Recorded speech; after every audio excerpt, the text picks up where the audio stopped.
Doa sesudah wudu, apakah harus mengangkat kedua tangan dan mengusap muka? Jawabannya tidak. Ya.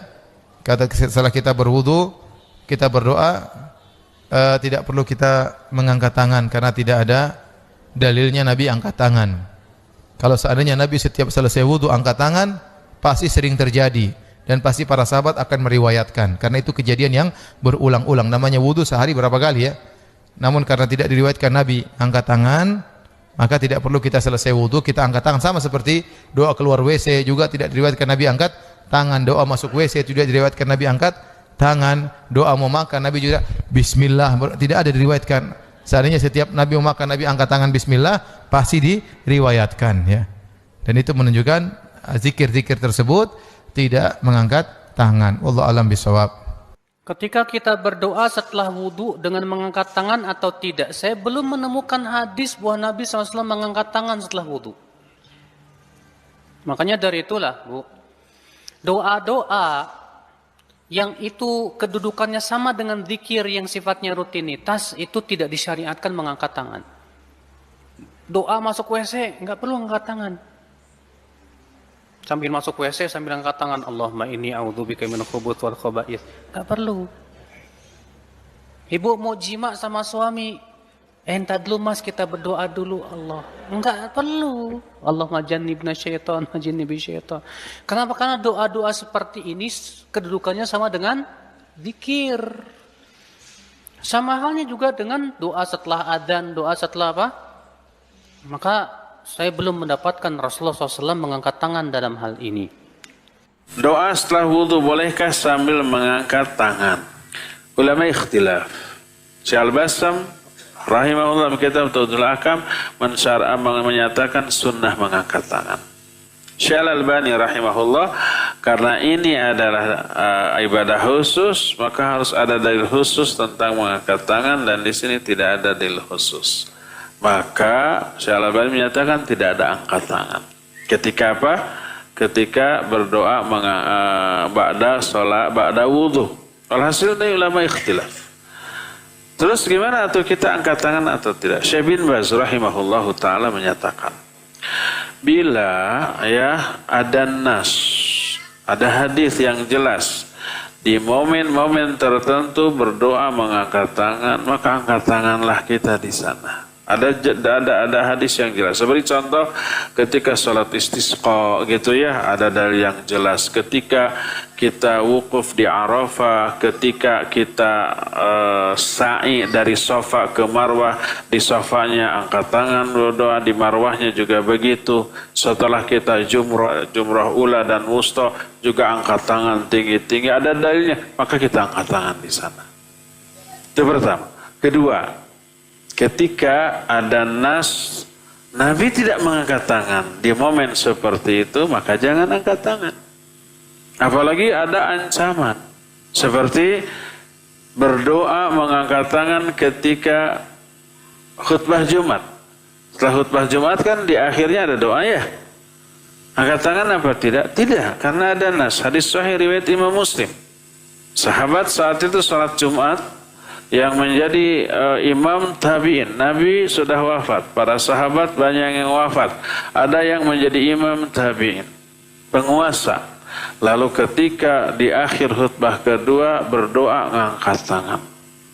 Sahabat yang ikut itu melihat lalu berkata seusai khutbahnya, qabbahallahu al-hataini yadain. Semoga Allah memburukan kedua tangan itu, karena Rasul SAW tidak pernah mengangkat tangan ketika berdoa pada waktu khutbah Jumat.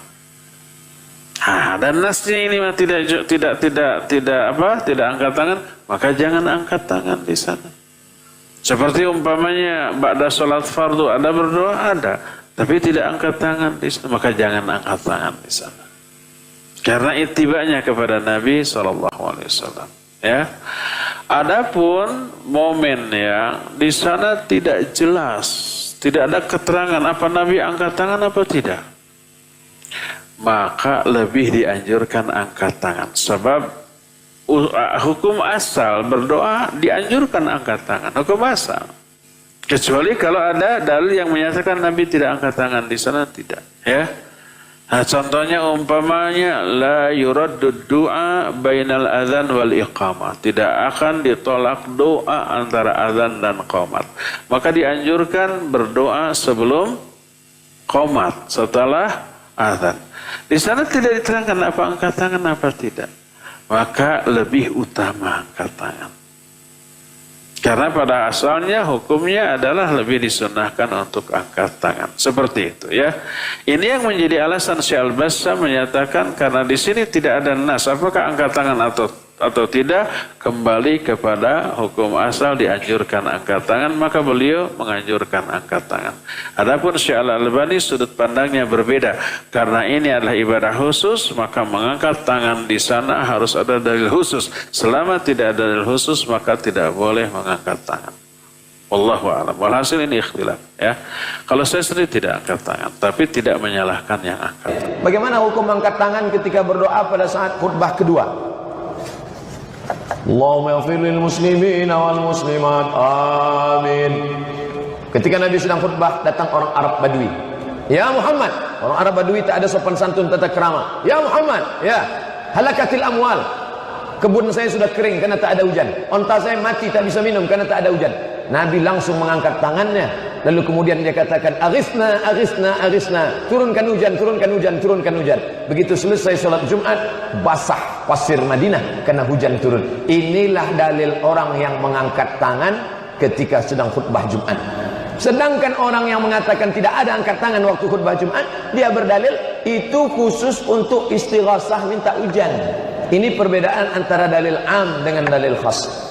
Saya pribadi tak mau terjebak pada khilafiyah. Saya selalu metode saya, itu yang kami pelajari di Azhar, sebutkan dua-duanya pilihan. Kalau ada khotib mengangkat tangan, ya tak masalah. Kalau ada khotib berdoa begini saja, ya tak masalah. Kalau ada berdoa khotib mengangkat tangan, tunjuk Allahumma ansuril, itu pun ada dalilnya. Yang tak ada itu dibuatnya tidak-tidak.